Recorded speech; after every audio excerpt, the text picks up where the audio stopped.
David lived on a quiet colony far from Earth. The colony was small, mostly farmers and traders. He liked peace. He liked being alone.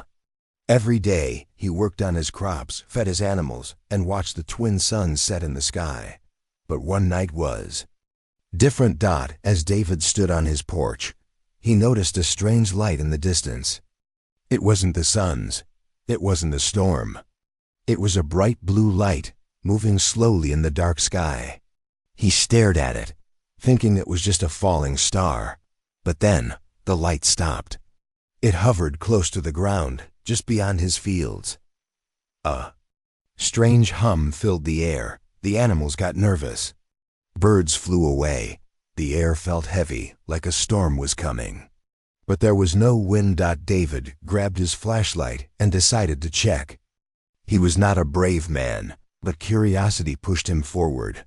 When he reached the edge of his field, he saw it a ship. A sleek silver ship, glowing faintly with blue lights. It was shaped like a crescent moon, but larger than any machine David had ever seen. The ship made no noise now. It simply stood there, silent and still. Suddenly, a door opened with a soft hiss. Blue mist poured out. A figure stepped forward, tall and slender. The figure was covered in a cloak, but as it walked closer, David saw it was a woman, or at least it looked like one. Her skin was a soft shimmer of silver. Her hair, long and flowing, glowed faintly under the moonlight. Her eyes were bright violet, almost glowing. She walked with grace, her feet barely making a sound on the grass. David's heart raced. He had seen aliens on news broadcasts before, but never like this. Never this beautiful. Never this human-like. The woman stopped a few feet away from him. She smiled softly. Then she said in perfect human language, "Do you recognize me, human?" David blinked. The voice was calm, gentle, but her words made no sense. Recognize her? He was sure he had never seen an alien before. He shook his head. Slowly, "I don't think we've met," David replied, keeping his flashlight aimed at the ground so it wouldn't blind her. The alien woman tilted her head and chuckled lightly. It was a sound so familiar yet distant, like a song half remembered from a dream. She stepped closer. David did not move. "I'm your childhood neighbor," she said softly. "You just don't remember me yet." David's breath caught in his throat. Childhood neighbor? He wanted to laugh, thinking this must be a joke. But her eyes there was something in them, something familiar. Like the eyes of someone he had once known, yet his memory showed nothing. He shook his head again, but slower this time. Impossible. He whispered, "You're not even human." She smiled, but there was sadness in it. "Maybe not fully. But we played together when you were a child. You knew me before I looked like this." David tried to think back. His childhood on Earth felt so far away. He remembered playing with kids in his neighborhood, but faces were blurry. There was one girl, quiet and strange, who always wore masks or scarves on her face. She never let anyone see her fully. She was fast, clever, always hiding in shadows. Could it be? No, that was just a memory. And this was an alien woman standing in front of him. Double quotes. How is that possible? He asked. Before she could answer, a strange noise came from her ship. A warning tone, like an alarm. She turned to look at it, then back at David. "I can't stay long," she said. "But if you want to know the truth, find me. I'll leave a clue behind." She pulled something from under her cloak, a small glowing stone, and placed it gently on the ground between them. "I will wait," she whispered. "But not forever." Then, in a blink, she turned and walked back to her ship. The door hissed shut behind her. The ship lifted off silently, rising into the sky like a ghost. And then it was gone, just a twinkle among the stars. David stood there, staring at the glowing stone on the ground. His heart was still racing, his mind spinning with questions. Who was she? Was she truly his childhood neighbor? And if yes, why didn't he remember? As the night grew colder, David picked up the glowing stone. It was warm in his hand, and the light inside it pulsed gently, like a heartbeat. He didn't know it yet, but this was just the beginning of a journey that would change everything. David sat on his bed, staring at the glowing stone in his palm. The light from it was soft but steady, like it was alive. He didn't know why, but it made his chest feel heavy, like a forgotten truth was trying to push its way up. Sleep didn't come easily that night. His mind kept replaying her voice. "Do you recognize me, human? I'm your childhood neighbor." It didn't make sense. He was from Earth. His neighbors were all human. Or were they? Finally, exhausted, David closed his eyes and the dreams came. He was back on Earth, in his old neighborhood. He was small, maybe 6 or 7, playing in a dusty playground near his house. But he wasn't alone. A girl was there. She was always wrapped in scarves, even in summer. Her face was hidden. The other kids didn't play with her much. They called her names, the ghost girl, the shadow. But David didn't care. He liked her. She was funny, fast, and clever. She always knew how to hide and were the best secret. Spots were dot in the dream. David watched himself laughing with her, chasing her between trees and old buildings. But every time he tried to see her face, the dream blurred. He heard her giggle light and familiar. Then she said something strange in the dream, something he never remembered before. "One day I'll leave, but I'll come back to you, David. Don't forget me." Dream David promised her, "I won't forget. I swear." But the real David woke up with a start, gasping for air. Morning light was leaking through the window. The stone still glowed faintly in his hand. His heart was pounding. He had promised not to forget, but he did. He forgot her. "Who are you?" he whispered to the stone. "What are you?" Suddenly the stone reacted.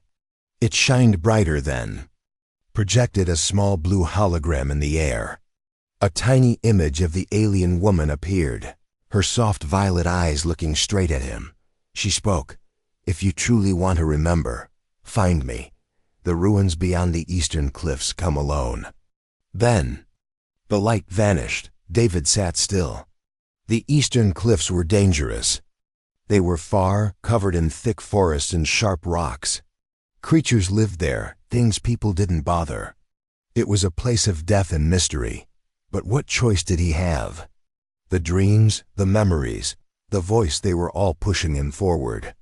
"I need to know," he muttered to himself. "I need to see her again." He packed a bag, water, food, his old blaster, and the glowing stone. He left a message on his farm's console, just in case he didn't return by midday. David set out on foot toward the eastern cliffs. The sky was clear, but the land ahead looked dark and wild as he walked. His mind kept flashing images of that masked girl from his childhood. The way she played, the way she laughed, how she always wore gloves, scarves, and never let the sun touch her skin. He remembered asking her once, "Why do you cover up so much?" She had simply whispered, "Because if they see me, they'll take me away." At the time, he didn't understand. He thought she meant bullies, but now he wasn't so sure. The sun began to lower when he reached the thick woods before the cliffs. The air grew cold, the trees towering like silent giants. Every branch crack or rustle made him jump. Then he heard it, a giggle, soft, familiar. "Who's there?" David called, his hand on his blaster, but no one answered. He pressed on, deeper into the forest. The path was rough, but his feet kept moving, almost like they remembered where to go. Suddenly, a figure darted between the trees fast, a blur of silver and blue. David raised his blaster, but stopped himself. "Wait!" he shouted. "Is it you? Are you there?" No reply, only a soft chuckle fading into the shadows. David's heart raced. He knew that sound. It was her. It had to be. Finally, he reached a clearing where an ancient stone arch stood half broken and covered in moss. Strange symbols were carved into it, ones he didn't understand. At the base of the arch lay another stone, glowing just like the one he carried. Without thinking, David placed his stone next to it. The ground trembled lightly, and a low hum filled the air. The arch shimmered with blue light, and then her voice whispered in the wind, "You're close, David. Don't stop." David stood there, breathing hard, his eyes scanning the dark woods. She was watching him. She was near. But why was she hiding? And why was this place so important? With his questions growing, David tightened his grip on his bag and stepped forward, ready to go deeper into the unknown. This was no longer just a visit to the past. It was a path to a truth long buried in shadows. The deeper David walked into the forest, the quieter everything became. Even the wind had stopped, as if the woods themselves were holding their breath. His footsteps sounded too loud, too human in this alien place. The glowing stone in his pocket pulsed lightly, guiding him like a heartbeat. Every pulse made him feel like he was getting closer to her. He remembered her voice from the dream. "Find me. But where?" Suddenly, David spotted something between the trees, an old stone wall, partly crumbled, covered in vines. It looked ancient, but someone had cleared a path to it recently. He stepped closer and found carvings on the wall. Symbols, but also drawings. And one of them chilled his spine.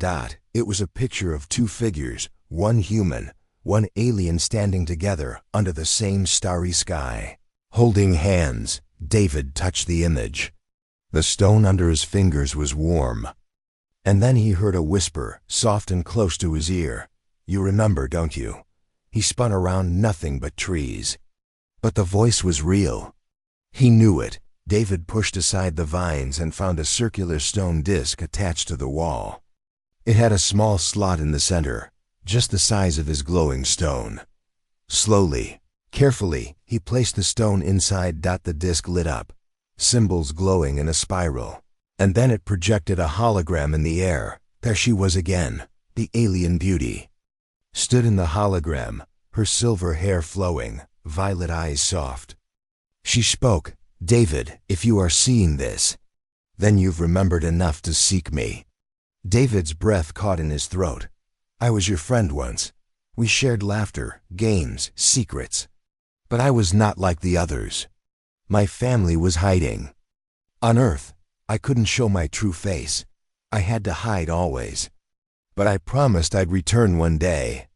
The hologram flickered, as if reacting to his emotions. "I'm still that friend, David. But time has passed, and now my people are in danger.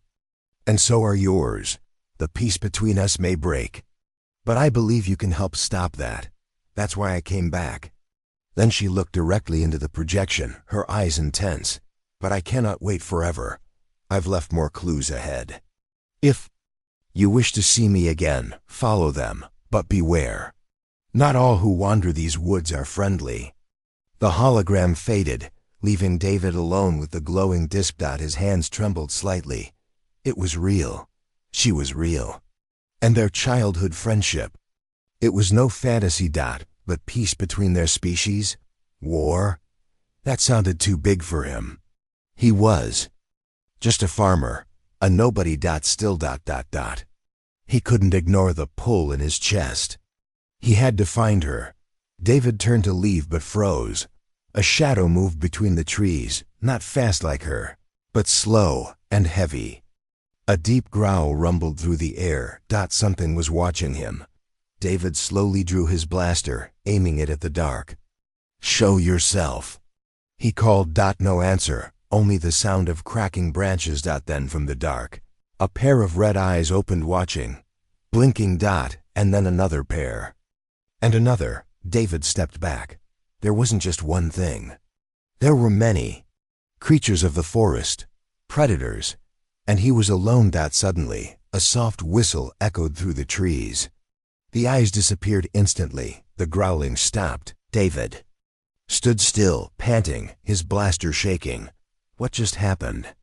Then he heard her voice, distant but clear. "Not yet, David. You're not ready to face them. Follow the lights. They'll guide you to me." At that moment, faint blue lights appeared on the ground, forming a trail deeper into the woods. David didn't hesitate. He followed them, his heart racing but his mind clear. He didn't know what waited ahead, but he knew she was watching him. She was protecting him. As he walked, he wondered, how much had she changed? Could he still trust her? Or was there more she wasn't telling him? Yet, deep inside, his heart whispered the same answer each time. She was his friend, and friends don't forget each other. He pressed on, the lights glowing brighter, leading him closer to the next clue, and closer to the truth he wasn't sure he was ready to face. The blue lights on the ground flickered softly, like fireflies showing David the way. He walked carefully, each step slow and quiet. The forest around him was alive with sounds: crickets, whispers of wind, and the soft crunch of dead leaves underfoot. But David felt something else. He wasn't alone. It wasn't just the creatures with red eyes he saw earlier. No, this was different. This was her. He could feel her presence, like a memory just out of reach. He followed the lights, but his mind was full of questions. Why did she hide her face when we were kids? Why now? Why return after so long? And what did she mean by peace between our people? The lights led him to an open field in the middle of the forest. In the center stood a tall stone pillar, cracked but still proud. Strange vines wrapped around it, glowing faintly in the dark.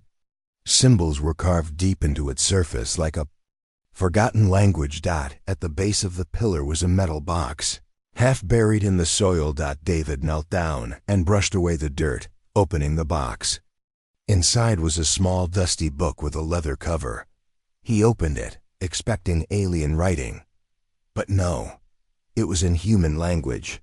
His own handwriting, page after page, memories written by his younger self, stories, games, even secret messages between him and the masked girl from his childhood. At the end of the book, one line was underlined in red: "Don't forget the promise." David's heart ached. How could he forget? He had promised her, his strange neighbor, that he would find her again if they were ever separated. Suddenly, a gentle breeze carried her voice once more, soft but close. "You remembered, David. I knew you would." He stood up, turning in. Circles, searching the dark. "Where are you? Show yourself." But instead, a hologram shimmered from the pillar. She appeared again, her silver hair flowing, her violet eyes deep and warm. "David," she said, "you once told me that humans never break promises. I believed you. That's why I left this for you to find." David stared at the hologram, his voice low. "I'm sorry. I forgot you. I didn't mean to." She smiled softly, but there was sadness there. "You were young. I wasn't allowed to tell you who I really was. But I had to go when my people found me. They said it was dangerous to stay, but I remembered you every day." David's throat tightened. "Why did you come back now? Why all this?" The hologram's face grew serious. "Because war is coming. David, my people and yours, they don't trust each other. They're preparing for a fight that could end everything. But I remembered your words. We can always talk instead of fight. I want to believe that still." David stepped closer. "What do you need from me?" Her eyes softened again. "I need you to come to the ruins beyond the cliffs. That's where I am. I'm waiting for you there. But hurry. Others are watching you. They don't want peace."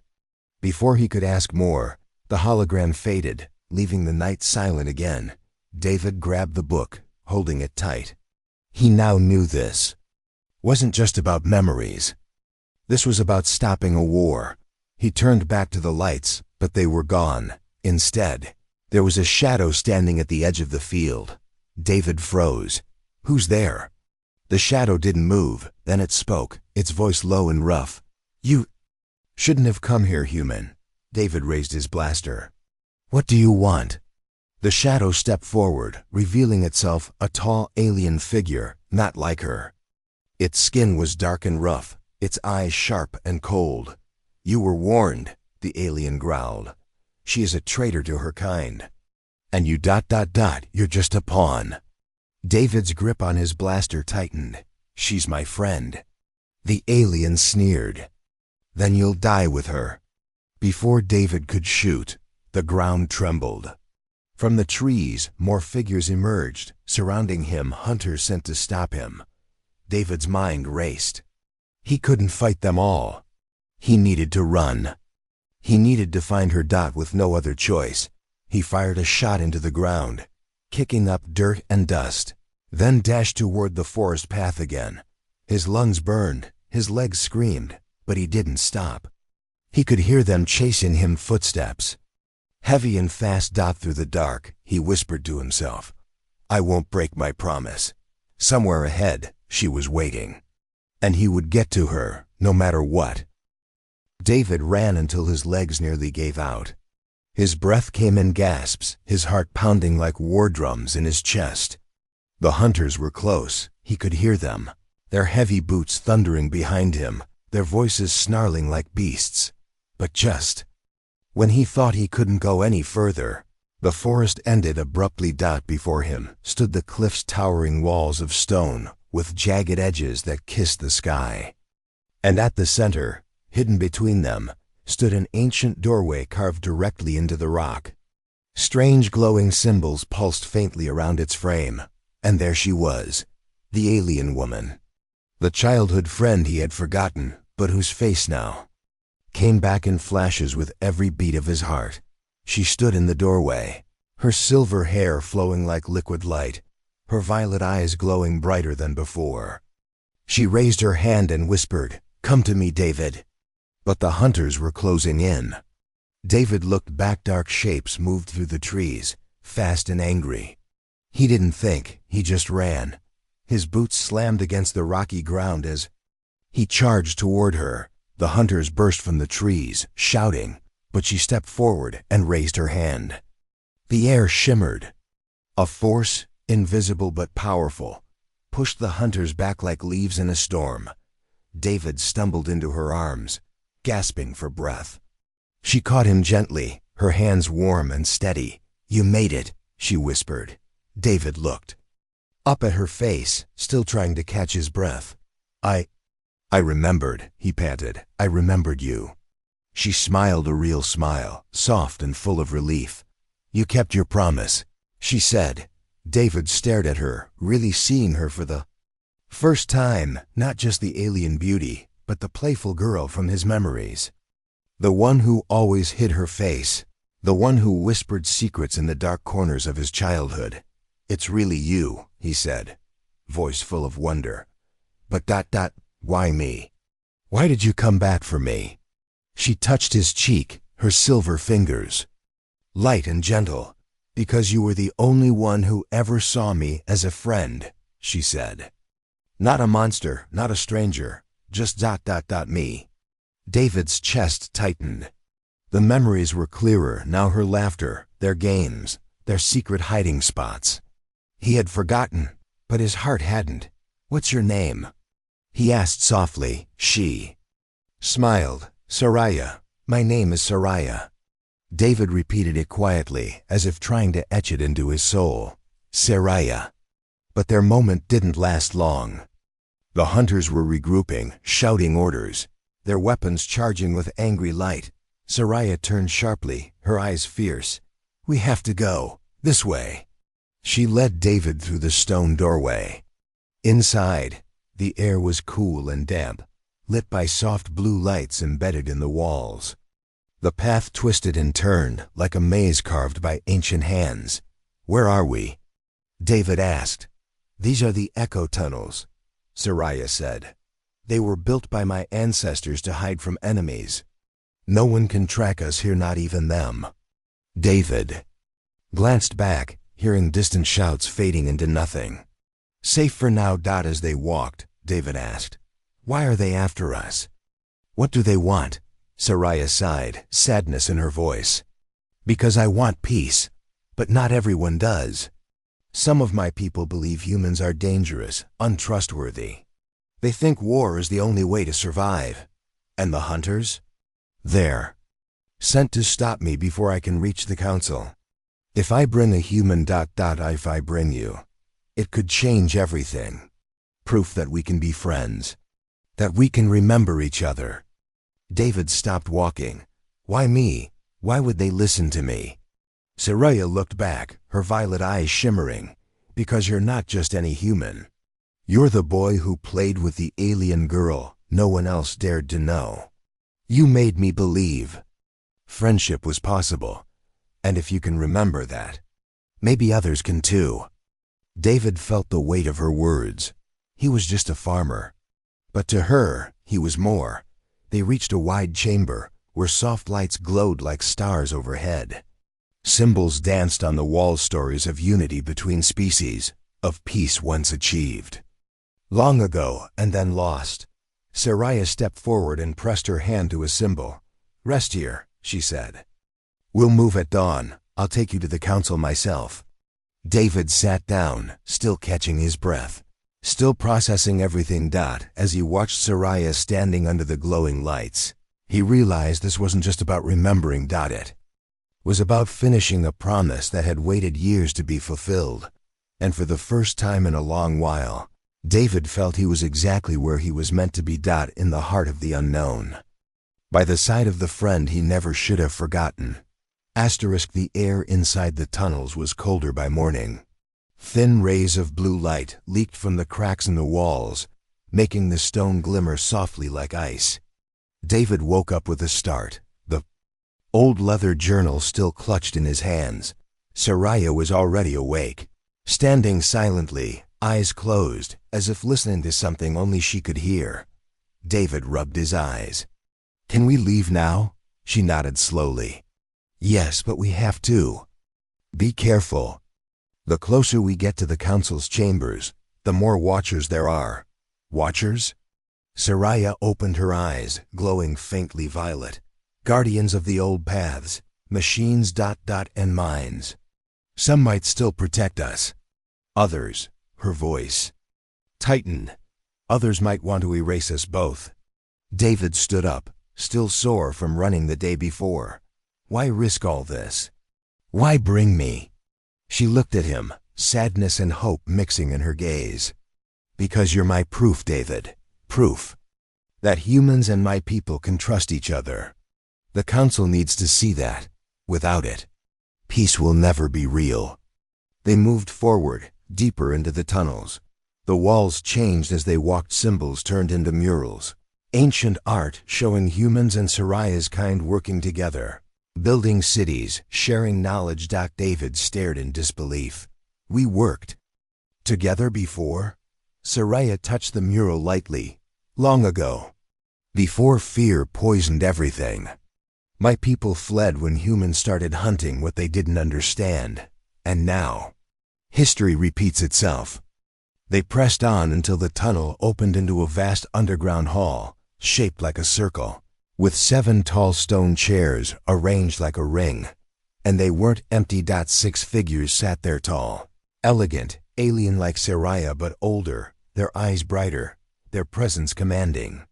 They watched as Saraya stepped forward, pulling David gently by the hand. Council elders.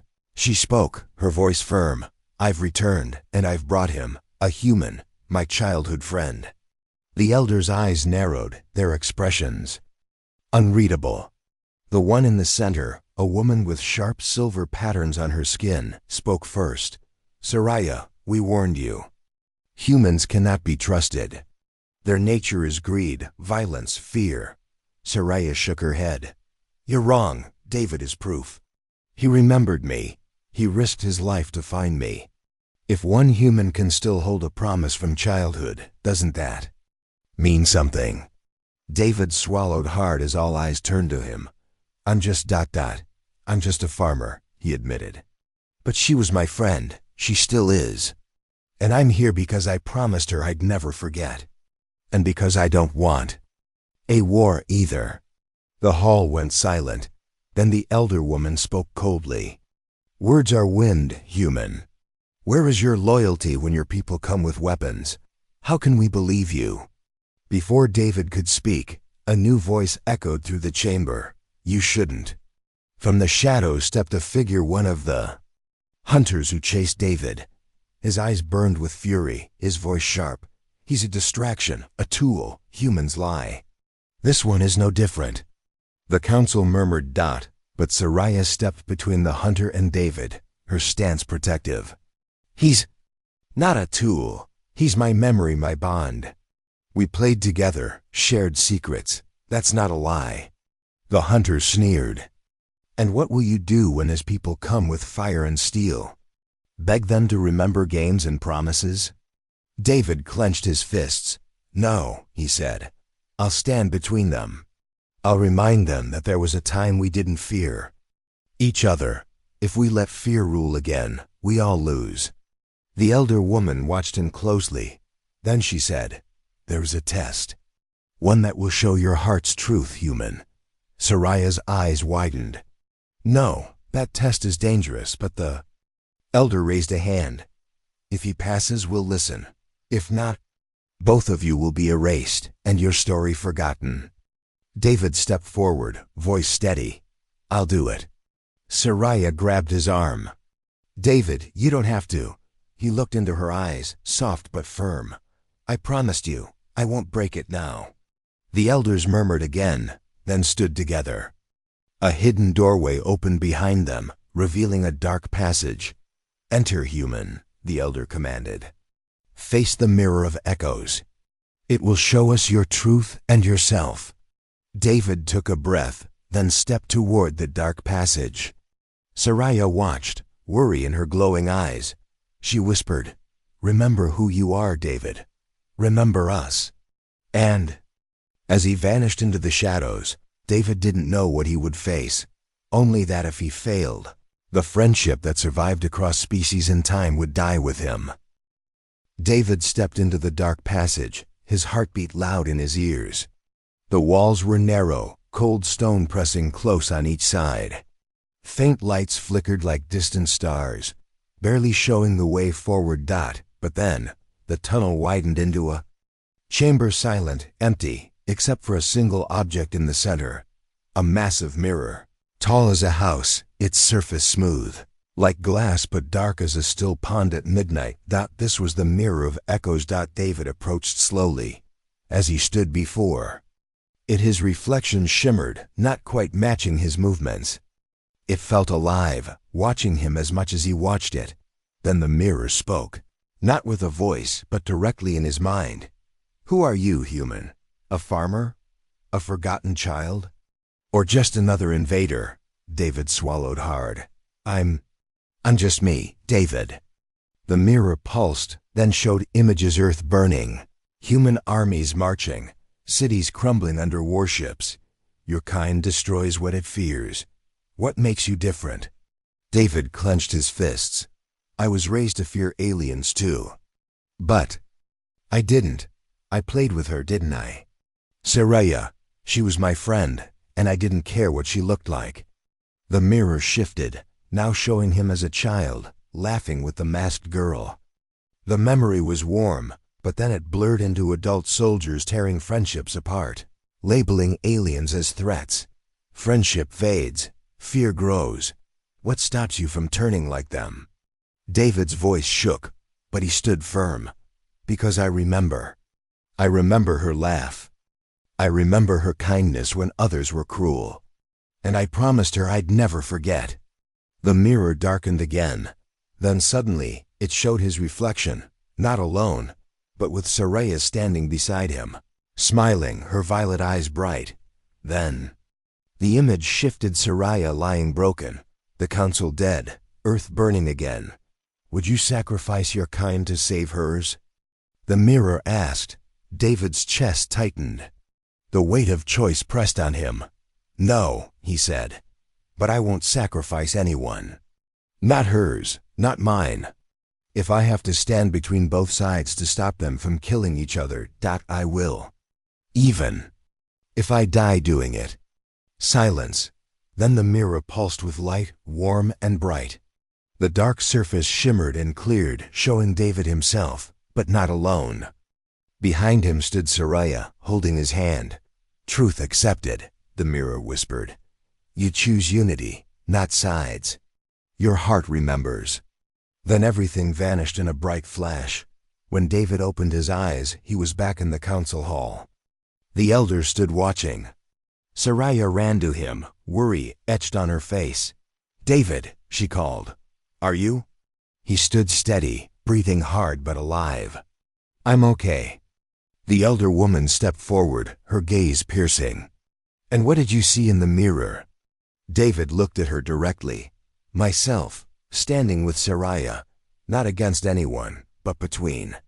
I choose peace ... even if it costs me everything. The elders looked at each other. Then the lead elder nodded slowly.